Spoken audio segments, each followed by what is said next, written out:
Hey guys, my name is Daniel Sizowitz with the Casimir Effect, and this is how we wrote our song Came to Play.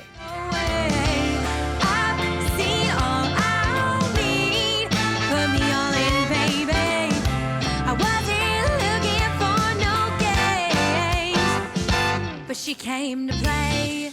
Now, we wrote this song for our third album, Tears and Pie, which is actually a concept album, where each individual song is like a scene or a chapter in an overarching story.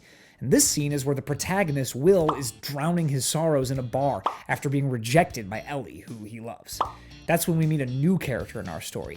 Now, she never gets a name, but I always think of her as the Temptress, because she's basically a beautiful but shallow woman who seduces men for sport. Nothing satisfies her more than the thrill of the chase. The more challenging, the better.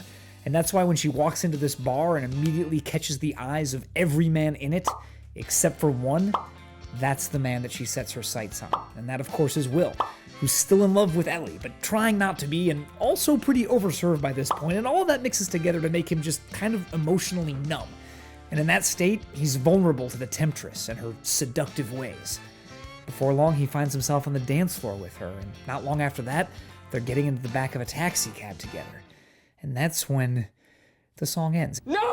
God, please, no! No! If you want to hear the whole story, you gotta listen to the next one. Sorry about that. Link to the full album Tears and Pie on YouTube in the description below, or you can stream it anywhere you listen to music, Spotify, Apple Music, whatever you like. Okay, moving on to part one, music. Okay, so with that story in mind, we pretty quickly got an idea of what kind of song we wanted to write. A sort of slinky, sexy funk song that really captured the seductive nature of the Temptress and put the listener out there on the dance floor with her.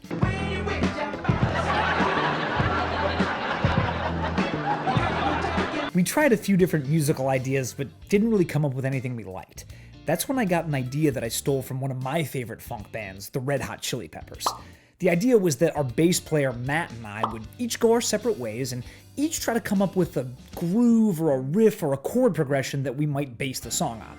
Then at our next band practice, we'd come together and each present our idea to the whole band, and as a group decide which one we liked more. For my idea, I tried to draw inspiration from artists that I associate with that type of sensual funk music.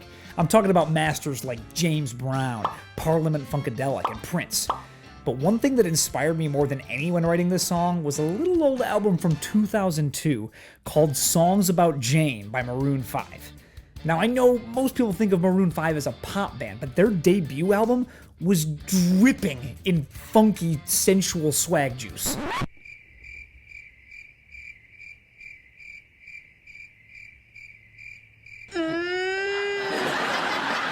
Came up with a chord progression by combining chords from two songs on that album and then playing them in sort of high, funky voicings that you might hear on a James Brown or Prince song. I really liked that idea, but I wasn't sure if it grooved enough, so I added another part that was a little more rhythmic and syncopated. At our next band practice, I played my idea for the band and we jammed on it, and then Matt played us his idea, which was pretty different from mine. Mine was very chord-based and had swung eighth notes, and his was very riff-based and had straight eighth notes. It was a really fun way of doing things, but it kind of felt like it backfired on us, because now we had two great ideas that we really liked, and we didn't know which one to use. But therein lies our pro-ish tip number one. If you have two ideas you really like, consider combining them both into one song. Even if the two ideas don't initially seem that compatible, this can work really well. We've done it a lot of times over the years, and every time I end up way more excited about both ideas combined than I was about either idea by itself. And plus, we've come up with some pretty creative song ideas this way. I'm kind of a big deal. And that's exactly what we wound up doing on this song. My chordal swung ideas became the chorus and verse of the song, and Matt's straight eighth note bass line became the foundation of the bridge.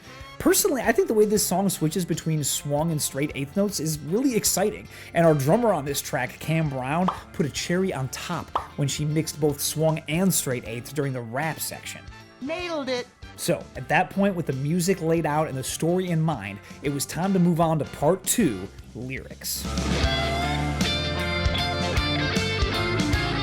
Now, I typically use one of two methods when writing lyrics. Method one is I already have a melodic idea in my head, maybe something that Luke or Ali sang for me, and now I'm just trying to write words to that melody. Method two is I don't think about the melody at all. I just focus on the lyrics, and when they're done, Ali or Luke puts them to a melody over our song. This is a pretty fun way of doing it. Not only do our vocalists love the challenge, but it can also help us out when we're stuck, which brings about our pro-ish tip number 2. If you don't have any melodies jumping out at you, try writing the lyrics first and then fitting the melody to that afterwards. It kind of gives you guidelines to work around, and it can force you out of your box. You might come up with some creative ideas you wouldn't have otherwise.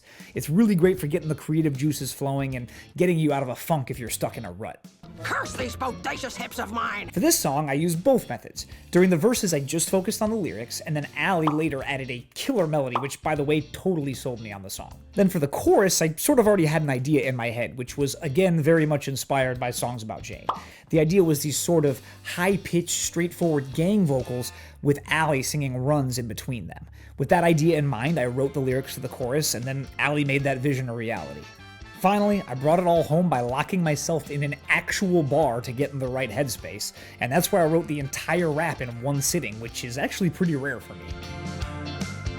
Oh, come on! This isn't how it went down! I actually wound up really happy with how this rap section came together. I feel like it's the right blend of catchiness with the sung parts and the overall cadence, but also technique and lyricism as the section builds. And it makes a great live section where the whole band is sort of jamming and building with me, almost like a solo section where the soloist is the rapper.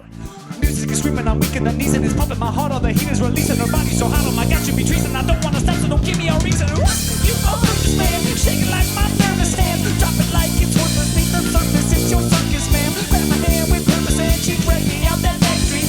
Slide me down a taxi, join me backseat and my night began. In any case, once the lyrics were done, we were ready to move on to part 3. Music again. With the skeleton of the song finished, it was time to take it back to the band and refine the arrangement. The verse feel came very naturally, but the chorus took a while to get the energy right. Adding Luke on the organ to fill out that mid-range really helped, and so did Allie's vocal performance. For the album version, Matt's bass line actually inspired me to write a horn part, which wound up recorded by my longtime friend and collaborator, Caleb Elzinga and his team. Caleb also played a disgusting tenor sax solo during the bridge of this song.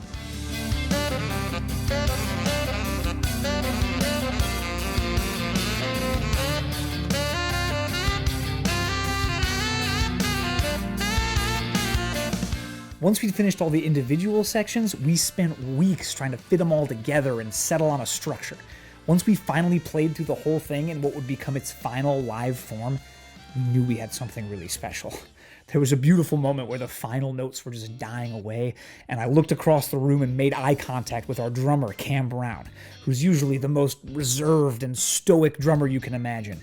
But in that moment, she just made a tiny little fist pump, and I knew we had really done it. I've never been happier. Seriously, you guys, she might as well have done a backflip. It was so exciting, and it was that moment when I realized that this song may not have ended up the way that we intended it in the beginning, but it absolutely did end up being one of the entire band's favorite songs that we've ever written together. It still is to this day. And that leaves me with our pro-ish tip number 3. See where the song takes you. It might not be where you intended in the first place, but that's okay. And following this process might bring you to something totally original that you never would have come up with otherwise. And with that, my friends, I wish you happy listening, happy writing, and I'll see you in the next one. I'm Daniel with The Casimir Effect. Until next time.